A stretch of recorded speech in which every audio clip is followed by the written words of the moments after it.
Assalamualaikum dan salam sejahtera kepada semua pembaca berita politik semasa. Semoga hari-hari anda dalam keadaan baik dan sentiasa diberkati.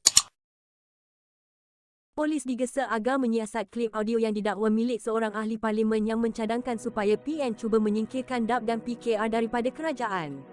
Dalam laporan polisnya, seorang ahli amanah, Muhammad Rafiq Izzuddin Muhammad Syarudin, mendakwa individu dalam klip audio itu membayangkan suatu tindakan yang sama seperti terjadi pada akhir Februari 2020 yang membawa kepada kejatuhan kerajaan PH pertama. Insiden itu dikenali kebanyakan orang sebagai langkah Sheraton. Muhammad Rafiq berkata apa yang disebut individu terbabit dalam klip audio tersebut merujuk kepada perbuatan yang melanggar Seksyen 124C Kanun Keseksaan, iaitu perbuatan yang memudaratkan demokrasi berparlimen. Klip audio sepanjang kira-kira seminit itu dimuat naik oleh pengguna Twitter dikenali sebagai @lady_bit11 pada 25 November lalu, iaitu sehari selepas Anwar Ibrahim mengangkat sumpah sebagai Perdana Menteri. Antara lain, individu terbabit didapati berkata peristiwa yang telah berlaku sebelum ini akan berulang kerana jumlah yang kita perolehi agak besar dan ramai pihak yang sebenarnya tidak mahu bersama-sama dengan DAP dan dengan PKR Anwar.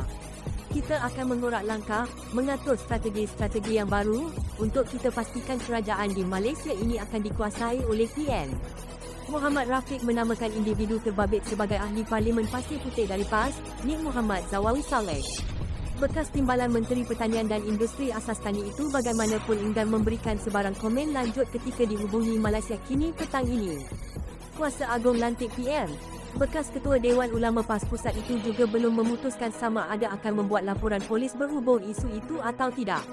Laporan polis dibuat Muhammad Rafiq siang tadi adalah satu daripada 5 aduan yang dibuat terhadap beberapa tokoh PN hari ini. Turut dilaporkan kepada polis ialah dakwaan Anwar bersekongkol dengan Israel, kenyataan calon PN Padang Serai, Azman Nasruddin, yang mendakwa kerajaan persekutuan sebagai kerajaan zina, serta catatan Presiden PAS Abdul Hadi Awang yang berkias mengenai pengadil perlawanan bola sepak memindahkan tiang gol.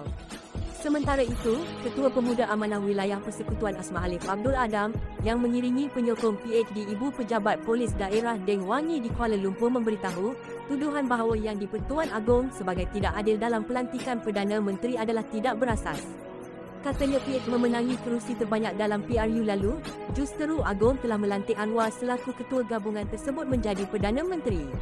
Apabila kuasa diberikan KPD Agong untuk melihat siapa yang memperoleh majoriti, kita perlu akur kepada ketetapan perlembagaan tersebut, bukannya pandai-pandai nak menuduh Agong sebagai pengadil yang berat sebelah atau seumpamanya. Suatu kederhakaan yang besar apabila menuduh perkara tersebut terhadap Agong. Saya harap polis dapat menyiasat segera cepat supaya perkara ini tidak berulang, katanya.